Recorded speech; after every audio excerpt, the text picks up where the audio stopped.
주말에 봤던 책 리뷰를 짧게 해볼게요. 이 책은 글이 없는 그래픽 노블이에요. 새를 관찰한 이야기를 담고 있습니다.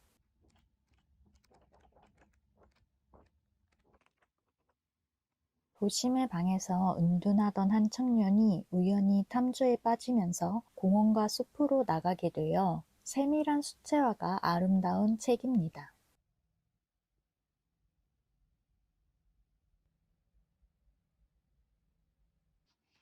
마지막 장에는 이렇게 책에 등장한 새들의 목록이 있어요. 그래서 저처럼 새를 잘 모르더라도 이름을 쉽게 확인할 수 있습니다.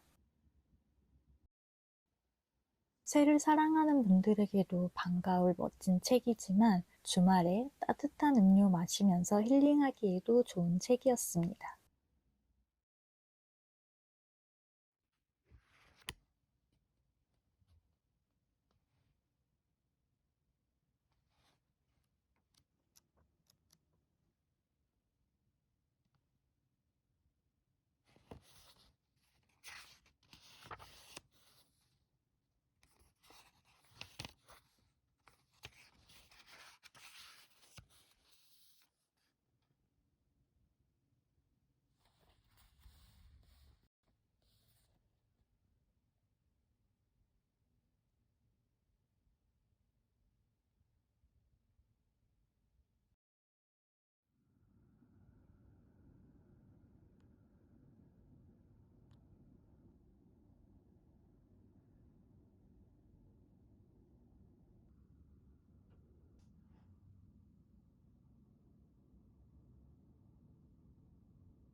완독했습니다.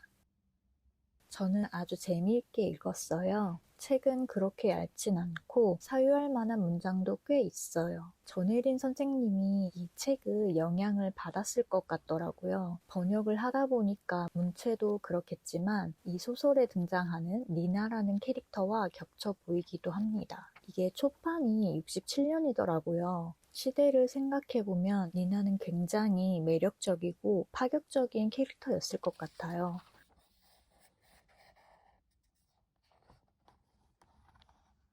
저는 소설도 소설이지만 루이제 린저의 삶도 꽤 흥미로웠는데요. 작가가 실제로 전쟁의 시기를 살았고 수감이 되기도 해서 소설 속 니나가 작가를 닮은 인물처럼 보이는데요. 사실 작가는 니나보다는 슈타인 교수에 가깝지 않았나 생각이 들더라고요. 이 슈타인 교수는 니나와는 완전히 상반된 성격의 캐릭터예요. 니나가 다소 충동적이고 행동이 앞선 타입이라면 슈타인 박사는 행동보다는 고뇌하는 사람이죠.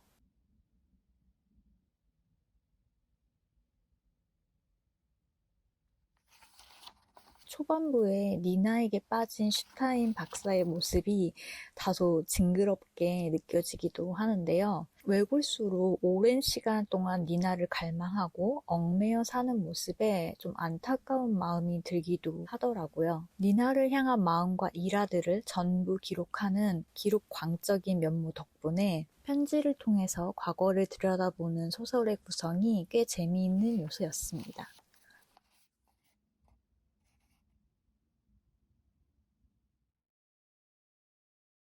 소설은 슈타인의 일기, 그리고 니나와 그녀의 언니가 나누는 대화, 이렇게 두 가지가 교차하는 방식으로 전개돼요.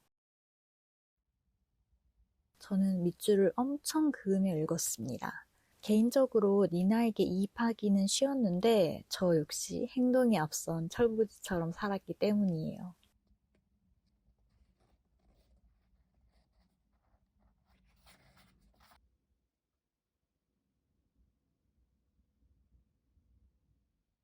슈타인 박사는 니나를 동경한 것 같아요. 자신에겐 없지만 갈망하는 점을 니나가 가지고 있어서 그래서 원했던 거지 정말 니나여서일까 싶더라고요.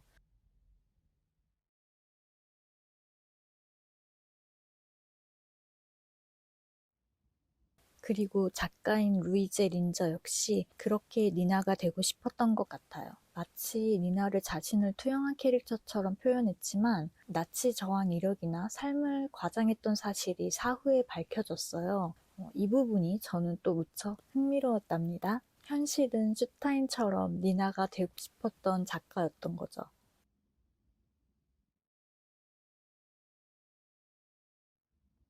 이 책은 소설만으로도 이야깃거리가 많지만 루이제 린저와 전혜린 선생님을 더하면 할 말이 정말 많아지는 책이에요. 만약에 독서 토론이었다면 파생되는 이야기도 다양했을 것 같고요. 혹시 아직 안 읽어보셨다면 한번 살펴보시는 것도 좋겠습니다. 모두의 감상이 같진 않겠으나 여성, 전쟁, 사랑, 기록, 전혜린 등등 할 수 있는 이야기가 많은 것은 분명합니다. 이런 책들은 구글 문서 링크라도 하나 파서 같이 토론하고 싶은 제 마음을 어떻게 선생님들은 아시려나요?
(1 월이) 되었으니 발자크 대장정을 시작하겠습니다.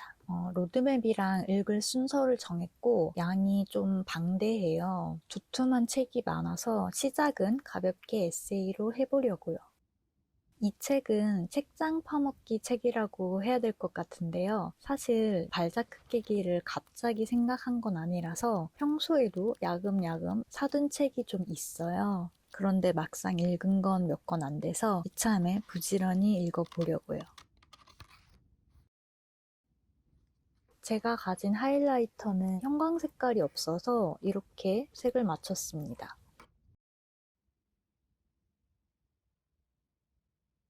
오늘 독서푸드는 몽블랑 타르트이고요. 목차는 이렇습니다. 한번 재미있게 읽어볼게요.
아침에 필라테스에 갔다가 근처 팝업이 있어서 두쫑코를 사왔어요. 경험 삼아서 딱 한 알만 먹고 싶었는데 이게 세트로만 팔더라고요.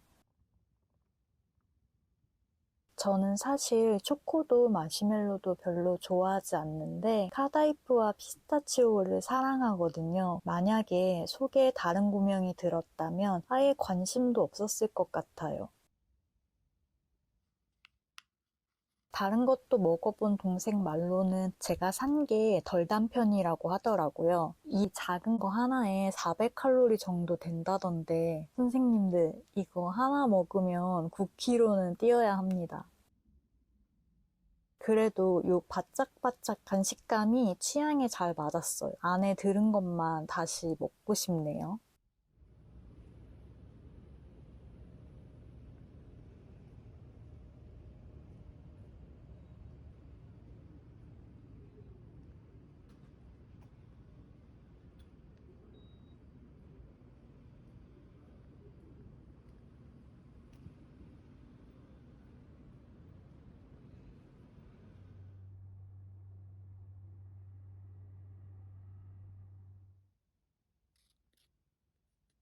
선생님들, 제가 지금 읽고 있는 부분이 좀 흥미로운데 잠시 같이 보실래요? 이 책에 보면 영국에서 사형수 세 사람으로 실험을 했다고 해요. 교수형에 처하든지 차나 커피 또는 코코아만 마시고 살기를 제안합니다. 코코아만 마셨던 사람은 8개월 후에 죽었고, 커피만 마셨던 사람은 2년 후에 죽었고, 차만 마셨던 사람은 3년 후에 죽었다고 해요. 어떻게 죽었는지도 나오는데 좀 끔찍합니다. 그런데 저는 이게 사실일까 의문스럽더라고요. 그래서 한번 찾아봤더니 발자크의 이야기는 거의 허풍이었고 스웨덴에서 비슷한 실험이 있긴 했더라고요.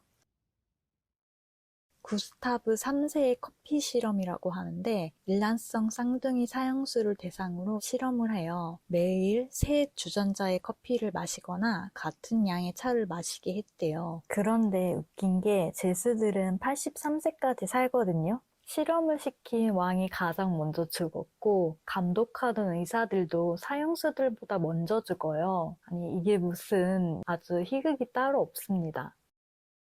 위키백과에 들어가시면 문헌이랑 링크가 되어 있어요. 혹시 궁금하시면 한번 살펴보세요. 아무튼 개상하고 웃은 실화와 발자크의 허풍이 더해져서 재미있는 책입니다. 발자크도 생각보다 매력적인 사람인 것 같아요.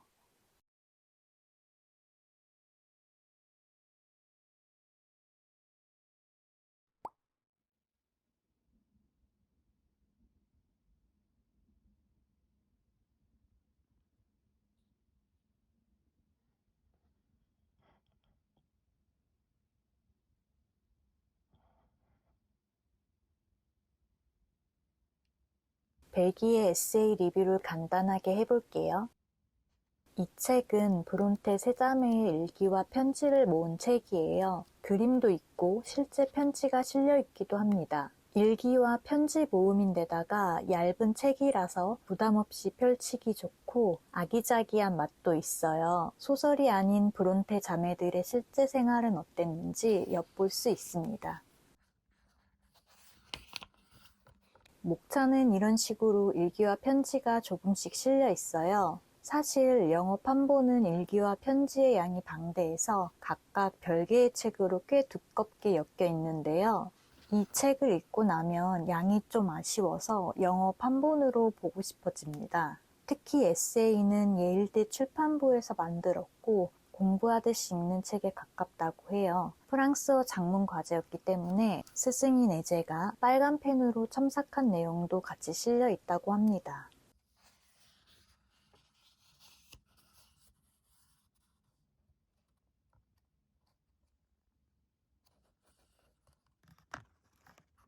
또 편지의 경우도 원서는 거의 1000페이지 정도 되는 벽돌책이에요. 가장 최근 판본이 한 500페이지 정도 되더라고요. 자매들끼리 주고받은 편지와 친구와의 편지, 비즈니스 편지까지 거의 모든 편지가 다 실려 있다고 해요. 이쯤 되니까 아마존에 들어가서 원서를 검색하게 되는데 가격을 보고 장바구니에 그냥 담아두기만 합니다. 맛보기로 살펴보실 분들은 이 책을 한번 살펴보셔도 좋을 것 같아요.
발자크 에세이를 끝냈습니다. 발자크 깨기를 하고 싶다는 마음은 예전부터 있었는데요. 작품의 양이 워낙 방대하기도 하고 돌아서면 신간이 쏟아지니까 마음먹기가 쉽지 않았어요. 그래도 지난 가을 츠바이크로부터 몰아친 작가 파기 기운에 힘입어서 새해에는 발자크의 세계에 들어서게 되었습니다. 우선 에세이부터 시작하려고 고른 책이 이 책인데요. 앞으로 줄줄이 벽돌책을 깨야 하기 때문에 성취감을 위해서 얇은 책부터 집었어요. 총 3개의 챕터로 나눠져 있고 쏜살문고의 특성상 글의 일부만 추려서 엮은 책이에요. 국내 판본으로는 우아한 삶에 대하여라는 책도 있고 발자크의 인간 생리학을 다룬 생리학 5부작도 있긴 합니다. 전에 읽었던 골동품 진열실의 비티르니행도 파리에서 귀족들의 우아한 생활을 따라하죠. 이 생리학 책들은 벽돌책 깨기에 지칠 때 하나씩 섞어서 보려고요. 아무튼 발자크는 귀족에 대한 동경이 있던 사람이라서 귀족 생활과 품위 같은 걸 자세하게 풀어내요. 이 책도 그런 품격을 갖춘 생활을 다루고 있고 다소 허풍이 좀 있습니다.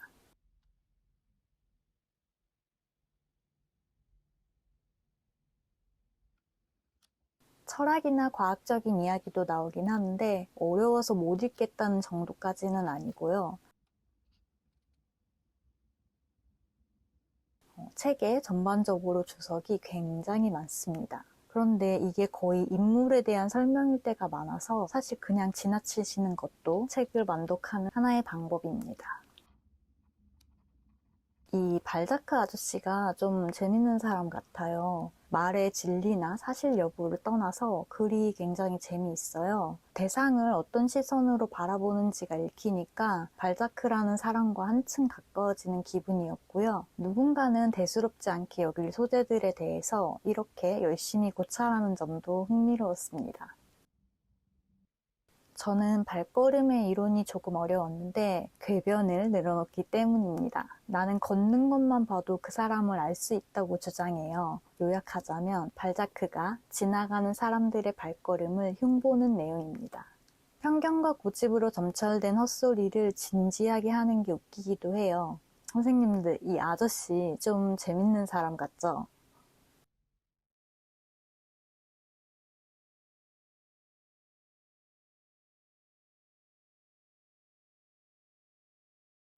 현대의 자극제 이론에서는 커피나 차 등이 몸에 해롭다는 주장을 하기 위해서 허풍을 늘어놓기도 합니다. 사실이랑 다른 것도 마치 사실처럼 말해요. 이 챕터의 교훈은 출처와 원문을 명확히 확인하는 습관을 들이자입니다.